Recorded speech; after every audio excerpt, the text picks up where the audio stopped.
tell them the story. Yeah, I think I said that story here as I finished the A levels and was waiting to go to the university. There was this long holiday, December holiday, and I asked my parents to allow me to go to the Bible college.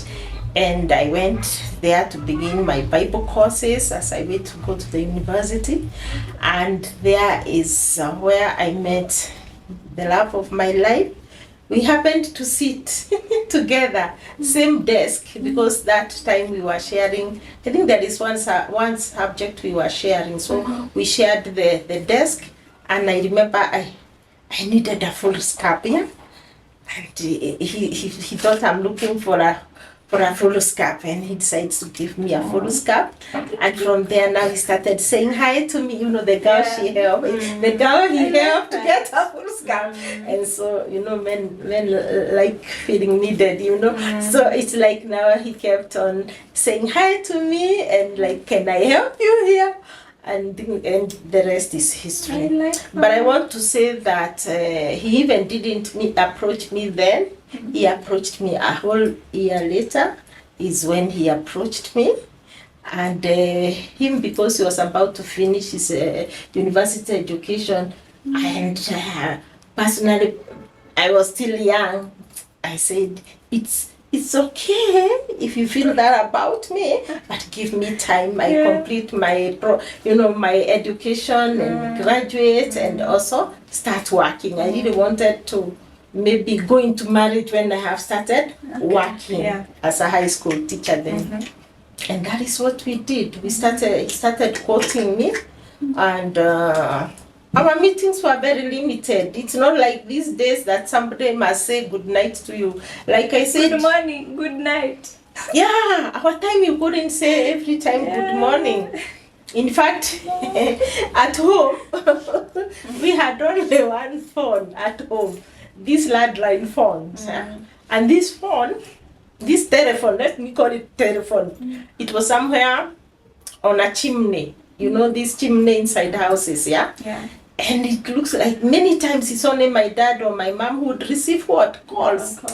So this now, my fiancé, let me call now my husband, then he was my fiancé.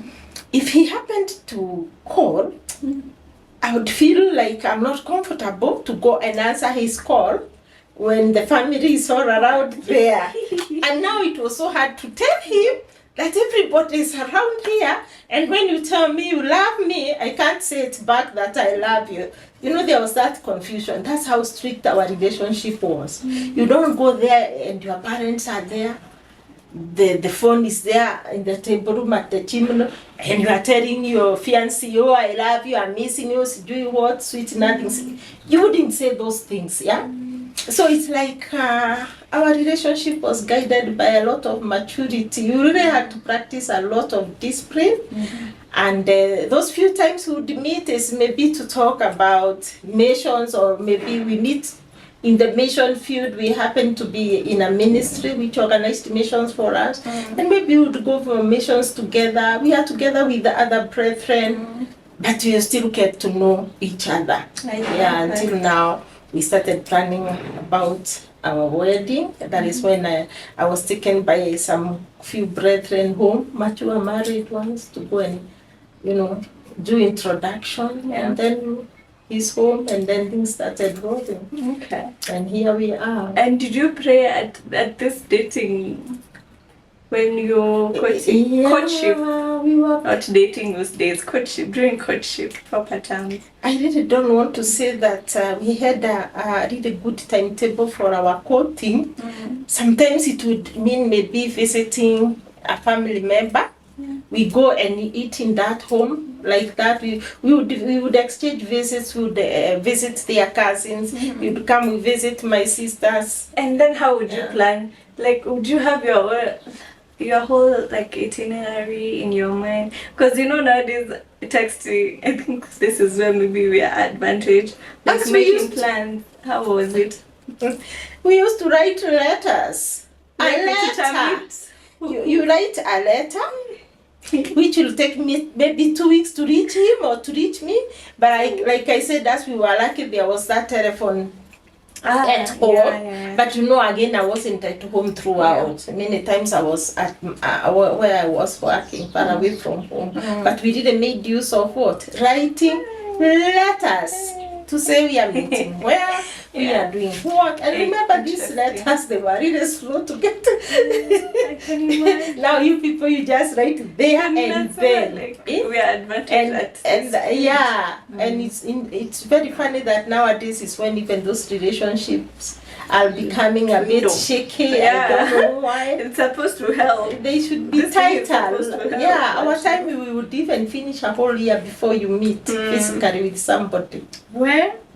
Okay, so what advice would you give like someone like me at this time who's in her waiting season? I don't know why it's called the waiting season. Like I'm just living my life. If it finds me, well and good. If not, you continue being happy. I should compliment my happiness. I would say, maybe some advice to those who are still waiting. It's good to wait patiently, but it's also important to mingle. Yeah, because there are these people who they are in the age bracket of getting a partner, but they don't want to. And when you say age bracket, is there a specific age you have in mind, Ama? What do you mean? When you feel you are ready. Okay. I'm sure there is a time already you feel, if as a lady you feel you are ready to get somebody into your life, or when you are a young man, there is a time you feel you are ready to get a love of your life, you know. And so I would say don't isolate yourself, because now if you isolate yourself, and I keep asking young people, he'll come as a plumber. When you isolate yourself and you expect him or her to come, you should be busy in the youth ministry, in your place of work. Be busy, be diligent, and I'm sure in the process God will avail those provisions. God will make sure you meet somebody in the process. Don't say that you can only meet in the working place or in the church, but I know even in weddings people do meet everywhere, even burials nowadays. Everywhere. Even I had another, everywhere can be a meeting. Or even in a hotel. Anywhere, people can meet anywhere. Maybe God has provided that, But also still as ladies, avoid leading men on, because you'll end up breaking your own heart, Because now again, when you lead men on, you'll have intimacies that are misplaced. Why is the lady leading the men on and the men leading the men on? From the psychological point of view, ladies are usually they are what? Do we say proactive? This guy is handsome. Do you say 3-pack or 6-pack or whatever? You don't think the men leading people doctor and handsome? No, I'm now talking on my side now and advising ladies. I will also advise these young men. Let me begin with the ladies first, because when you lead these men on, they say, bring it on. And when you do that, they think that you are ready, that they marry you. And what will happen? You'll find maybe even this man is engaged to already, he's marrying, and he'll just end up breaking your heart. Even you men, when you are not decided and you are not sure that you want to settle down, stop experimenting with the girls. Don't waste time for them, because there are these men who really bombard you with a lot of love, and this girl will think this is the man of my life, and this man may be a double prayer, he has this one, he has another. And men are very good pretenders, you know. They can have as many girls, and when they come to this particular girl, they'll just say the same script they told the other girl, and the girl will really believe. So young men, please don't spoil for our girls. And again, girls have said, don't lead men on if you are not really ready for a relationship. And even before you do your homeworks. I am sure nowadays people want to hurry things. But you don't need to hurry, because the more you are impatient, the more you can make mistakes, and the more you are likely to have a broken heart. Or a broken relationship. Also pray more that you may hear God's voice. Do your duties and responsibilities effectively, so that you can take care of your bills. Again, let us bring this point here. We have young girls, they don't want to pay their bills. They have money. Maybe even they are working, getting good salaries, but they want that man to pay that bill, that man to pay that bill. That is also not good manners, usually. Yeah, let the girls not use men that way. It is not good. Yeah. So that is my piece of advice. Yeah, wait patiently. But it's not good. What do you mean? Because I know there's that era, even for me, that I just wanted to be spoiled. But spoiling can be very subjective. Okay, again, this is what I'm saying. If you are in a relationship leading to marriage, there is a place for gifts. The dude may want to give the girl a necklace. The girl may want to give the dude a spiral notebook. Socks, boxers, handkerchief. I didn't say that. Tie. Yeah, there is a place for that. But what I'm refusing is where this young man will come bombard this girl with so many gifts. As a form of manipulation. As a form of manipulation. And when the breakup comes, he'll start claiming, oh, I bought you a golden ring. And they will start, Rudisha. And Rudisha, he'll give now to another girl. Other girl. Even clothes. Even clothes. Yeah, and so it's like a role. It's like first lady venye akipewa hii kiti akona hizi vitu. So the girlfriend whoever is occupying the position, and that one can really kill somebody's heart. Manipulation. So I don't know how we can do it in your time, but I think it is good to be very reasonable and very sober. Even you as a lady, when you are receiving gifts from the dude, always think twice, why is he giving me? Get to know whether it is genuine or whether it's a manipulation or a cover-up. True. Because unfortunately there's the story that most gifters are cheaters because they're covering up for something, especially those large gifts that don't make sense. Especially if those gifts that are so large and they don't make sense. It's always good, like, especially maybe if it's someone you're just getting to know and then they're just bombarding you with large gifts and you don't really know that person. Okay, like in a compliment, but also it's good to be careful in such situations. And not me talking like I've been in the streets for 50 years. Now I'm advising my younger ones. But yeah, that's also what I put into practice as I am in this dating scene. So to you, ma'am, what does a godly relationship look like? Relationship leading to marriage or within marriage or both? Both.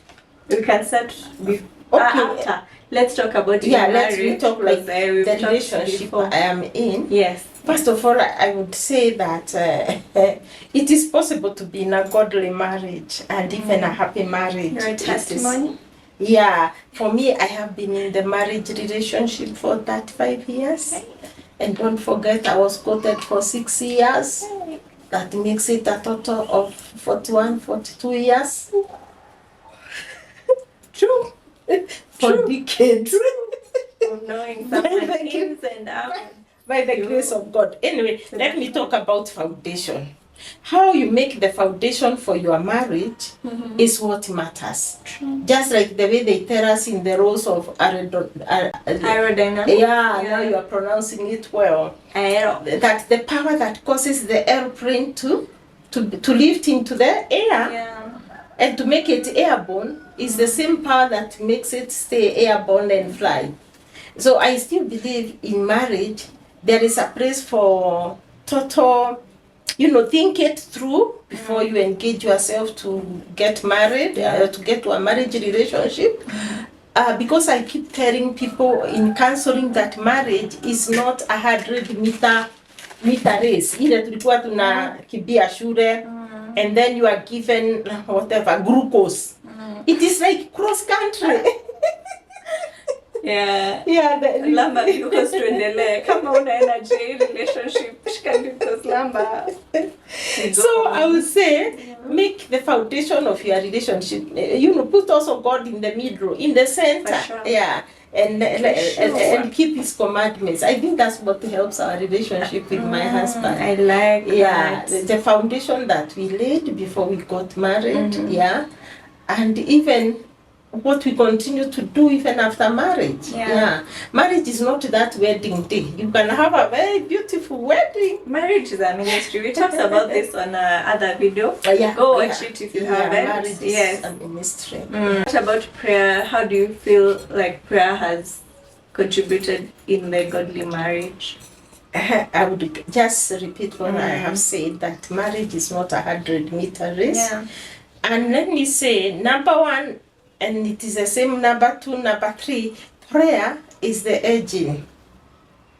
It's the engine that keeps a marriage. Well, I really don't know. Personally, do you have a story where prayer came through?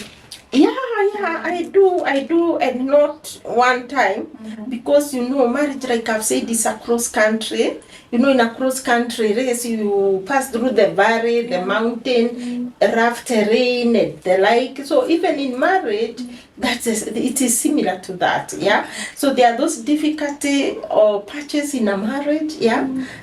When you have to make difficult decisions, maybe when there is a misfortune, or when there is a sickness, or when there is misunderstanding, and that is the time you really need prayer.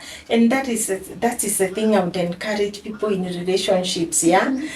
Put God in the center and learn to pray. Prayer is an engine.